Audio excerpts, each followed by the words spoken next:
Phantom 105.2 at Electric Picnic 2010. For more, see phantom.ie. Phantom 105.2. And sooner than we thought, Derek, he's with us. It's Philip Selway. Hello, sir. Good afternoon. It is lovely to have you on with us. Fantastic and we're just to be saying, here. it's a nice little treat on a Saturday, you know, yourself. And the weather has kind of picked up a little bit as well, which is always a bonus. Has it? Oh my word! Has it not? Was it Well, worse than this? it looks so pretty from in here, but it's probably just lovely. Oh, it's lovely. It's a lovely, lovely afternoon. You didn't see what it was like this morning. No, you didn't see what it was like this morning, so that's fine. Well, listen, the new album is out, your solo album. Yeah. Familial. Well done. Yeah, got it. Where does the name come Happy from, days. actually? It's a very, very last thing that came along for the record. I'd finished the record and it'd all been mastered and everything. And I was living with it without that ear of thinking, how am I going to change this? And just trying to really tie it all in together.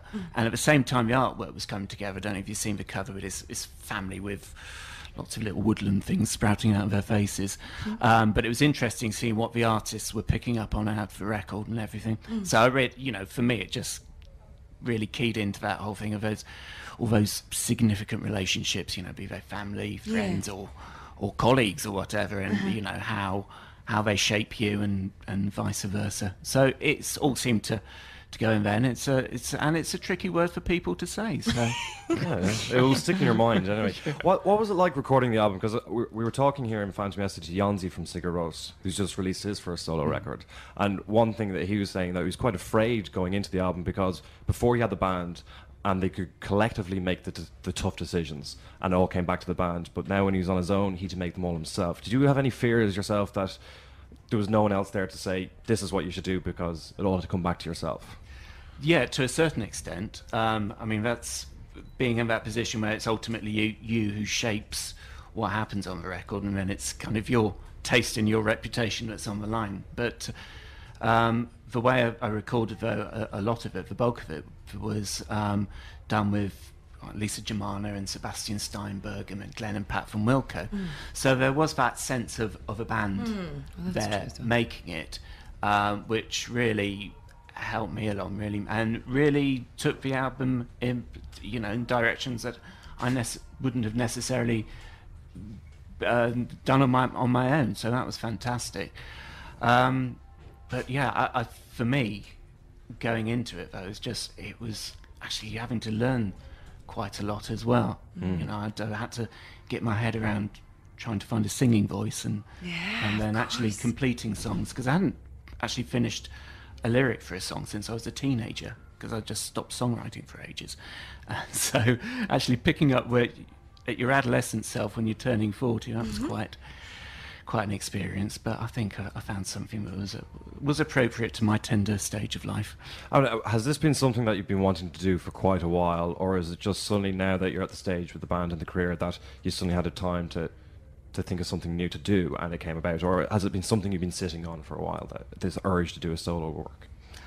It's probably about the past 7 years. It's when the material's been coming together, and I didn't think of it as a solo album initially. I didn't know what it was. It was just ideas that were coming together at some point might amount to something. But I suppose it was 3 years ago then when I realised that actually it was a collection of songs, something that felt very personal to me as well, and it felt appropriate that I would do it on my own.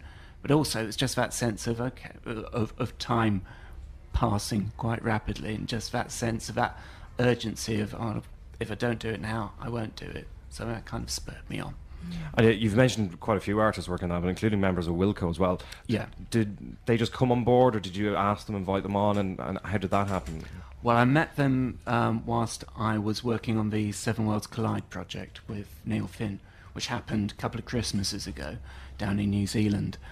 And I was writing songs. I mean, I'd gone to the project as a drummer, and there are lots of drummers there, and so I kind of seemed to be slipping down the list of the go-to drummer.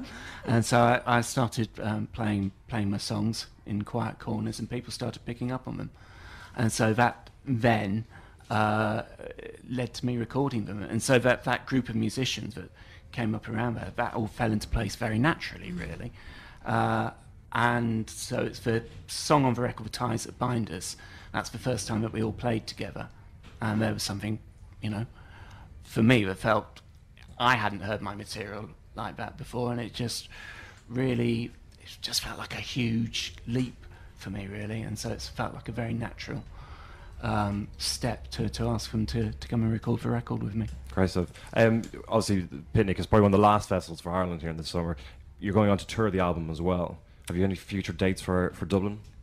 No, not at the moment, but it would be fantastic to come back and do something more. Please do. I was going to ask you as well about being the front man. How, because if you're normally don't have that responsibility in Radiohead, is that nerve-wracking, or are you enjoying it? It can be. Yeah. I've had this whole thing at the moment. I've not actually, even though I've done a few shows. Earlier on in the year I was out with Lisa Germana, and then we did some shows in Japan the other week. But I haven't actually played in front of an English-speaking audience yet. Right. So that's going to be interesting today. It's the first today. Oh, today's the first? Yeah. So wow. I'll see if it works in my favour or not. Yeah, of course. Well, Irish people love you, obviously, and we're very good. We enjoy our music, don't we? Oh, we're great, particularly at festivals. So yeah, it's going to be a good show. Philip, thank you very much for coming into us today. It's an absolute pleasure meeting you, and enjoy your show. You're on. You can tell me. 5:15 on the Cosby stage. I'm so impressed. Thank you very much. All right, we're going to do you want a production rundown on? No, it's okay. I feel bad. A line spec or something like that. Here I was looking up what time you were on it, and you were like, I can tell you, it's fine. I'm like, oh, that's very organised. Anyway, thanks a million, and enjoy every minute of your visit here. Phantom 105.2 at Electric Picnic 2010. For more, see phantom.ie.